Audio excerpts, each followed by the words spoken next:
Assalamualaikum, perkenalkan nama saya Gede Agninirata dengan NIM 2304130168. Jadi di sini saya akan melakukan review terhadap jurnal dengan judul Dampak Komputasi Kuantum Terhadap Keamanan Blockchain. Jadi paper ini itu ditulis oleh Andreas Mikael Adam dan Sofyan Andika Prasetyo serta Adi Nur Septiadi.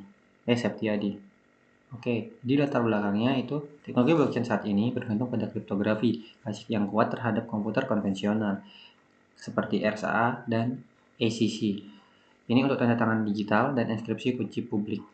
Oke, SHA-256 untuk integritas data dan konsensus proof of work.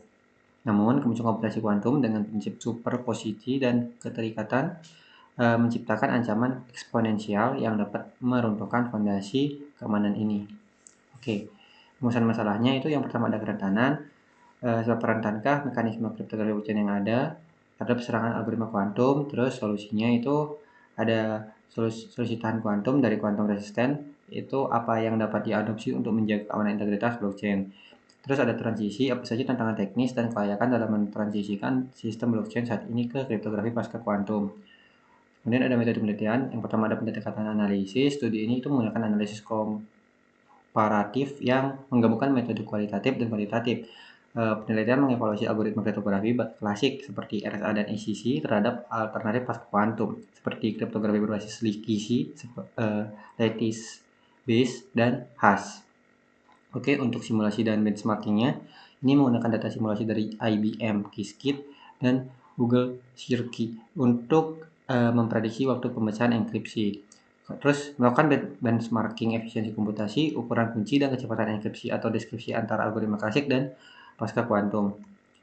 Oke, ada yang pertama itu ancaman seperti algoritma SOR. Ini untuk penghancur kunci publik, algoritma SOR memungkinkan komputer kuantum memfaktorkan bilangan bulat besar secara efisien dalam waktu polinomial. Dampak dari RSA-nya, RSA 2048 yang membutuhkan ribuan tahun untuk dipecahkan komputer klasik dapat dipecahkan dalam hitungan menit oleh komputer kuantum. Kemudian ada dampak ICC-nya, Capsule Curve Elliptic yang digunakan Bitcoin dan Ethereum.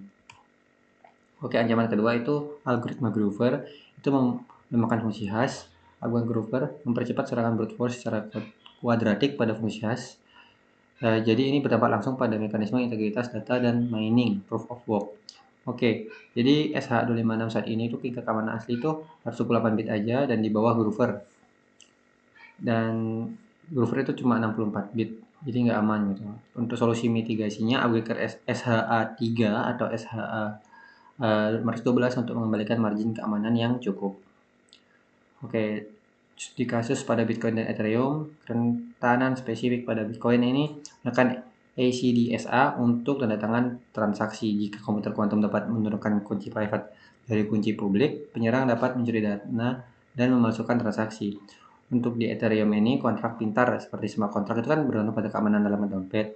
Nah, serangan kuantum ini tuh dapat membahayakan seluruh ekosistem DeFi dan NFT yang dibangun di atasnya. Ini adalah hasil analisis perbandingannya. Untuk mekanisme kriptografi ada enkripsi kunci publik, tanda tangan digital, dan fungsi hash. Ya, jadi enkripsi publik ini menggunakan RSA 2048, tanda tangan digital ini menggunakan ECDSA atau ECC, kemudian fungsi hash ini menggunakan SHA-256. Cuma kuantumnya itu untuk enkripsi kunci publik itu algoritma SOR, terus untuk tanda tangan digital itu derivasi kunci private, dan hash itu algoritma Grover seperti dalam kurung brute force. Nah, alternatif tahan kuantumnya ada berbasis isi, Kyber, NTRU, terus yang seperti yang ditampilkan di sini. Oke, lanjutnya untuk solusi, ini berbasis kisi itu ada lattice, contoh Kyber, NTRU sangat efisien dan dianggap paling menjanjikan. Untuk hash, itu spin HCS Plus menggunakan pohon Merkle sangat aman namun menghasilkan ukuran tangan yang lebih besar. Selanjutnya berbasis kode, contoh itu MC Alice berdasarkan kode koreksi kesalahan sangat aman dan cepat, tetapi membutuhkan ukuran kunci publik yang sangat besar.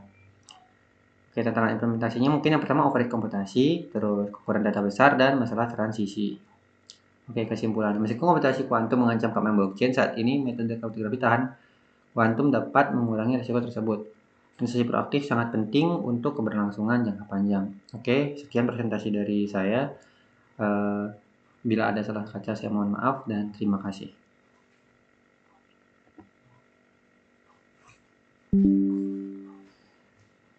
biar upload. Anjing ini kok nggak kepencet-pencet aja.